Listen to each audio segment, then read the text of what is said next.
Hi guys, so in this video I'm going to be breaking down some of the tactics and strategies that I use to optimize Google Ads Performance Max campaigns. Now this is going to be to drive more revenue and ROAS for the clients I work with, and it's specifically going to be tailored towards the e-commerce industry. That being said, these principles can still apply to a lot of other industries. So let's get straight into it. Now, the first thing I do when optimizing any PMax campaign is I look at the Campaign Insights tool. Now, what this tool does is give you a lot of very valuable information on how your campaign is performing in terms of the times of day and a bunch of other really useful information. However, the section that I focus on the most is the Search Terms Insights, because what this does is it shows you the type of searches people are making on Google to trigger your Performance Max ads. Now, what you want to do is filter these by conversions and conversion values so you can see what type of search terms are actually driving the most performance for your PMax campaign. And what you can do is take those top performing search terms and add them into the targeting of your PMax campaigns. Now, the way you'll do this is by literally just creating a list of your top performing search terms via the Insights tool and add them as search themes into your audience signals at the asset group level. Now, what this is going to do is completely tailor the way Google targets people, because now you're telling them to specifically go after people and show ads to people who are making these type of searches on Google. So the second optimization is going to center around the Auction Insights report. Google now allows us to run this report on PMax campaigns, and this gives us really detailed insights into the other businesses who are showing ads for similar type of targeting we are running for our PMax campaigns. Now, this gives you two really important optimization points, right, that you can take from your Auction Insights report. The first is you can actually view your impression share compared to other businesses you are running ads in a similar category to, right? A similar vein of targeting. Now, if your impression share is really low, this is going to be an indication you need to optimize your impression share for your PMax campaigns. That could be as simple as adjusting the bid strategies, or it could be more advanced, like optimizing your targeting or the ad copy or the creatives being used in that campaign, right? So that's the first really important piece of data you can take from this report. Now, the second really cool thing you can do with your Auction Insights report is find businesses you want to add to your brand exclusion list for your PMax campaigns. Now, brand exclusions is a slightly new feature to Google, and what this allows you to do is exclude your PMax campaigns from showing ads for searches related to certain businesses. Now, a practical example of how this would work is, let's say you're a luxury furniture brand, right? You sell very high-end sofas, chairs, dinner tables, etc., right? You probably don't want your ads to show for cheap or low quality furniture brands, right? Or show for searches related to those cheap or low quality furniture brands, because those are two completely different audiences. One is probably searching for a cheaper alternative. You want to target people with the disposable income and are in the market for luxury furniture. Now, let's just say you find one of these cheaper furniture brands in your Auction Insights report, so your ads are showing at the same time as theirs. You can actually add this as an exclusion to your PMax campaign through brand exclusions, right? So by simply doing that, you're going to tailor the targeting, so your ads are no longer showing side by side within the relevant brand. And it's going to mean that Google is going to more accurately show your ads to people who are more relevant and more likely to buy. So the third optimization is going to be setting up offline tracking. Now, offline tracking is more of an advanced optimization, but it really pays the most dividends once you've set this up. Now, again, if you are a more luxury or higher end e-commerce business, you probably have a lot of offline sales that are generated from your website.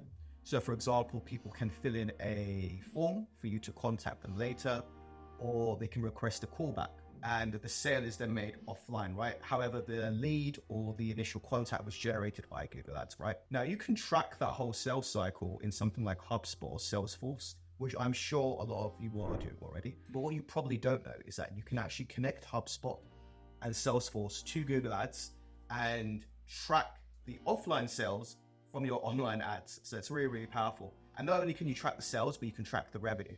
So you get a truer reflection of your, not only your conversions, but your ROAS from your PMAX campaigns. So this is a really, really powerful optimization as well, because not only will Google start optimizing for online conversions, so people directly buy from your Shopify store or your E-Commerce store, it will actually start optimizing for those higher quality customers that are more likely to convert offline.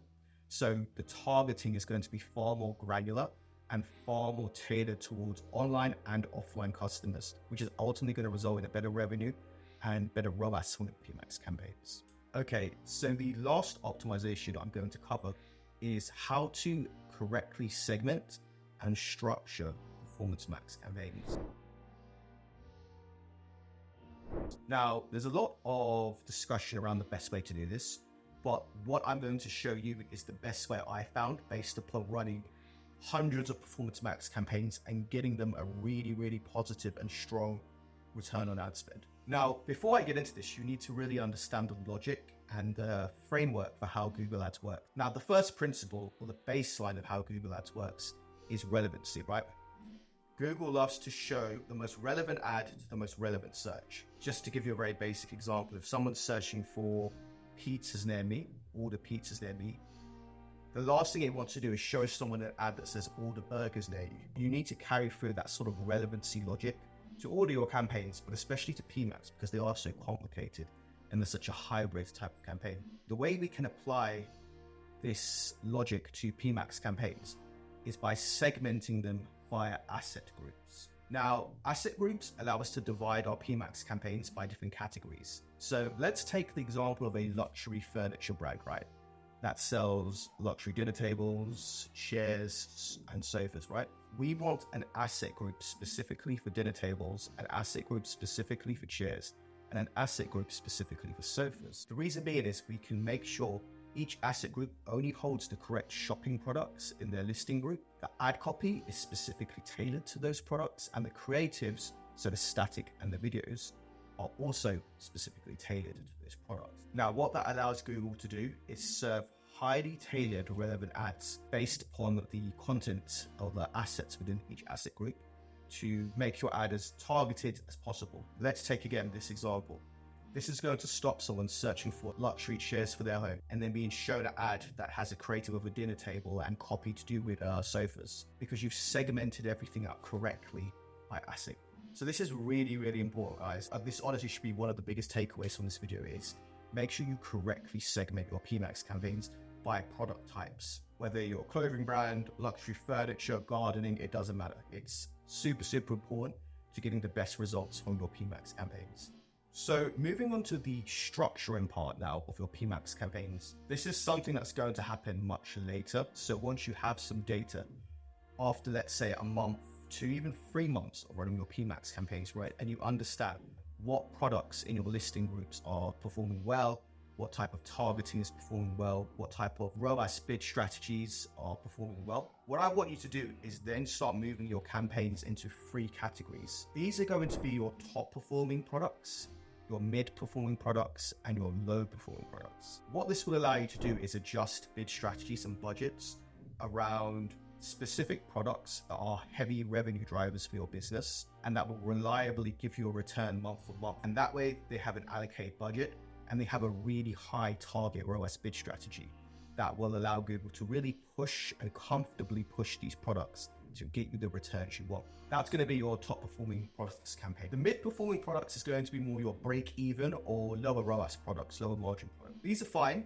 but again, you can set these at a lower target ROAS bid strategy, which ultimately is going to allow you to still work very hard to get you that return, or you're not putting the pressure on it of a high performing products campaign where it's going to be unrealistic. Ultimately, what you want to do with the products in these campaigns is optimize them. So you want to be optimizing the product images, the product titles, the descriptions, any other attributes, right, in your Google shopping feed for these particular products. And the idea is, once you identify winning products from this campaign, it should then move into your top performing products campaign. There's a constant cycle of optimization. The last one is going to be your low performing products. And again, these are typically going to be product loss campaigns that are generally generating, below a certain ROAS, let's say a 2 ROAS. You don't necessarily want to discard these because again, there might be seasonal elements in there. There might be some products that all of a sudden have a turnaround. But this is where you want to focus your attention the most, because again, this is going to require most of the heavy lifting, because you're going to, again, be looking at title and description optimizations, image optimizations in your shopping feed. You're also going to be looking at bid strategy optimizations, targeting optimizations at the asset signal level. That is going to take most of your focus, right, in terms of optimizing your PMAX campaigns via this structure. But what's good about it is that because you have your top performing and your mid-tier products, you're not bringing down the overall performance of a single campaign. You've segmented out your top performing, mid performing, and low performing campaigns. And that way you're allowing Google to breathe, to actually perform at a good level where it needs to. Great. So I really hope that was helpful, guys. If you do have any questions, feel free to leave them in the comments below. I'll be sure to answer you, and I'll see you in the next video. Thank you very much. Bye.